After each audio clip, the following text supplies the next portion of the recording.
we brought you a story. This was a while ago about a teacher who made a huge blunder, putting white students with white students and black students with black students. Well, $500,000 payout. Put it up full mass. The district admits it was a mistake.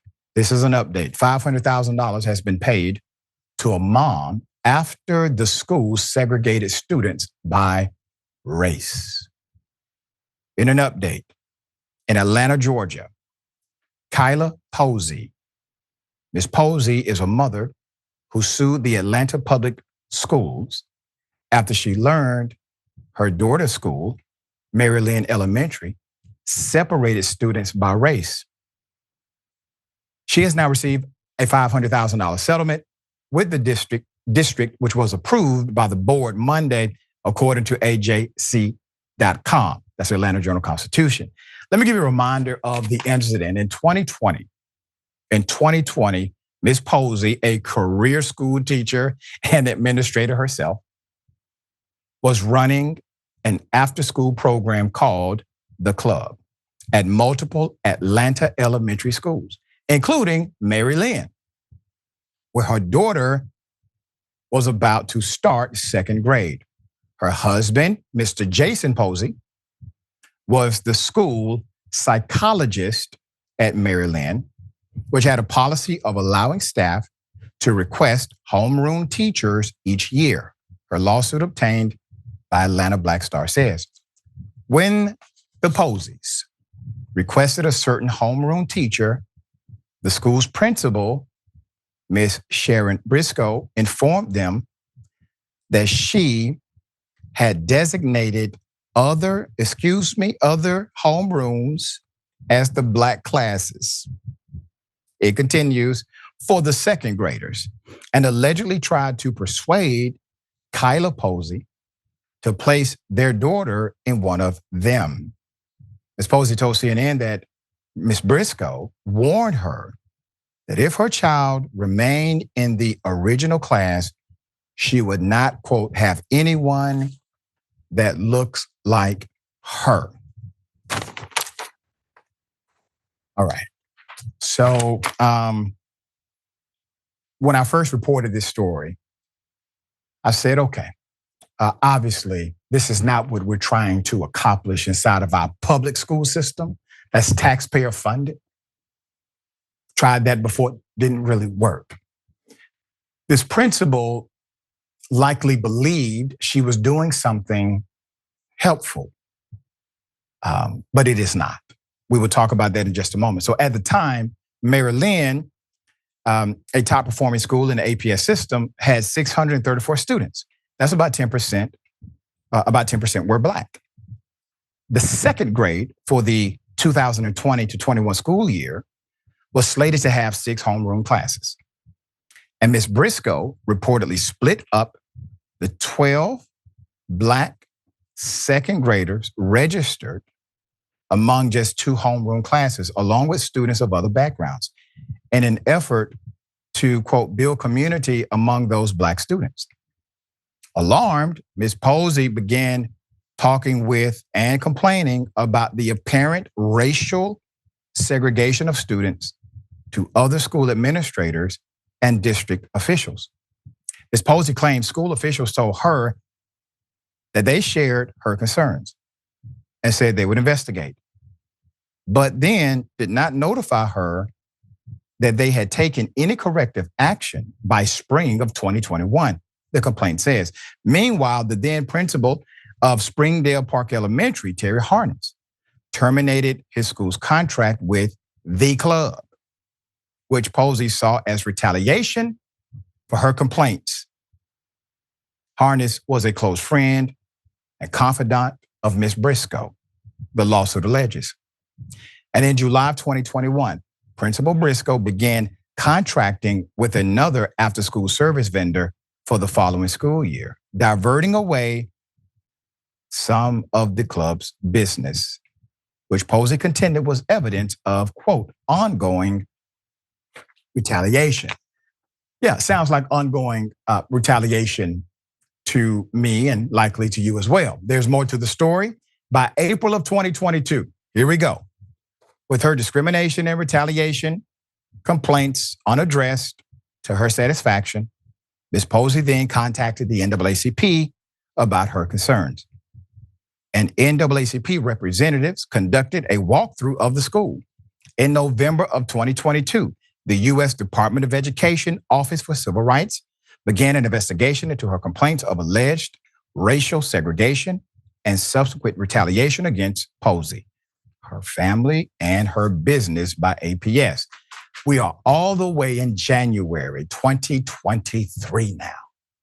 Ms. Posey filed her lawsuit in the U.S. District Court for the Northern District of Georgia on behalf of herself and the club, claiming that the Atlanta Public Schools had violated Title VI of the Civil Rights Act of 1964 and other federal law by discriminating on the basis of race when it retaliated against her for complaining about racial segregation at the school. I don't know what else this family could have done. They gave the system more than adequate time to properly respond. And their response was to eliminate her contracting with certain schools, according to the allegation. There's more. In March of 2024, U.S. District Court Judge Michael L. Brown, Judge Brown dismissed some of Posey's and the club's claims against APS. And Briscoe, keeping alive her claim of retaliatory discrimination by the district against the club for terminating her contract and the open records related claims. He ruled that she could not seek damages for pain and suffering, but could seek appropriate damages for non-monetary relief. After another attempt to dismiss the case by both defendants, and then mediation failed, the parties plunged back into discovery and pretrial activities last fall. Filing a flurry of motions and briefs, in mid-December, they decided to settle. And the court case was technically ended December 17th. So the $500,000 settlement approved by the Atlanta Board of Education on May 5th says in part, quote, in January 2023, the club after school and Kila Posey filed a lawsuit against Atlanta Public Schools in the United States District Court for the Northern District of Georgia, alleging various violations of federal law. In order to settle all claims in the lawsuit, which are disputed, in the interest of avoiding litigation and other associated expenses, and without admitting any liability, the parties have negotiated a full and final settlement of this matter. Ms. Posey told the Atlanta Journal-Constitution that she disagreed with that characterization of the settlement. Quote, school districts are tasked with being good stewards of taxpayer dollars, and no school district is paying a $500,000 regardless of their statement. That is not an admission of liability, all right? Okay, this is a bad idea, okay? Horrible idea that creates significant liability for not only the district, but also the taxpayer in the local community. In Atlanta, the way it is done is your property taxes in Atlanta pays for the school system. And the budget is robust.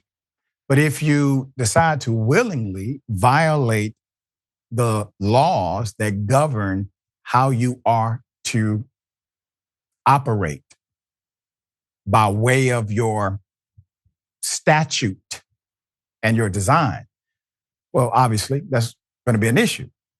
But why would this ever be a good idea? If, and I'm talking to the principal directly, if you believe that somehow this is the only way to create a cultural enhancement of a particular demographic inside of the school system, there are better ways to do it than to segregate students. That sends the wrong message. And to be frank with you, it seems lazy to me.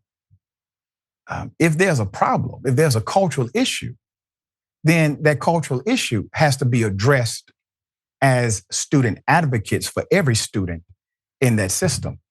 And I would expect, based on how the school system did not respond, that Ms. Briscoe was not the only one doing so. There may be some lucky principals that got off here because of the amount of press this received. I'm sure they're not doing it now. This was baffling to me, Yasmin. I remember some years ago, there's a place called Cordele, Georgia. And I learned prior to me speaking at that particular high school that they had two separate proms, a black prom and a white prom. I said, no way, it's unbelievable. And the way they would do it, one was the official prom, and then they called the other one the senior prom or the senior dance. And the senior dance was for white students, and the regular prom was for black students. So obviously I refused to speak until they got that mess in order. But that was still going on in modern day America. What say you? I'm just confused as to which dance I would have gone to had I gone to that school. Like it doesn't make any sense, right? Segregating students by race today, especially, does not make any sense to me. And maybe because of what you just said, and I'm just like, where am I supposed to go? Things are not black or white in this country, at least not anymore. Maybe if they once were, they certainly are not. But we still like to pretend like they are, right? People are not black or white.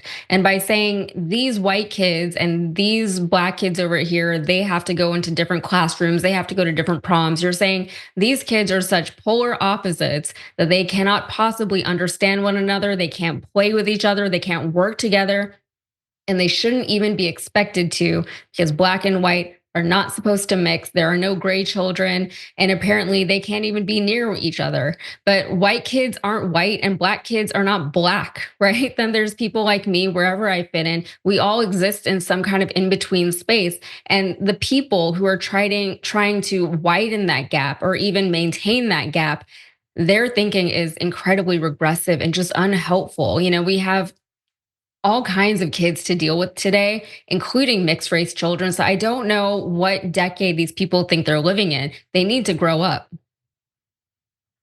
Yeah, big time. All right. Obviously, no more updates to give you on that story.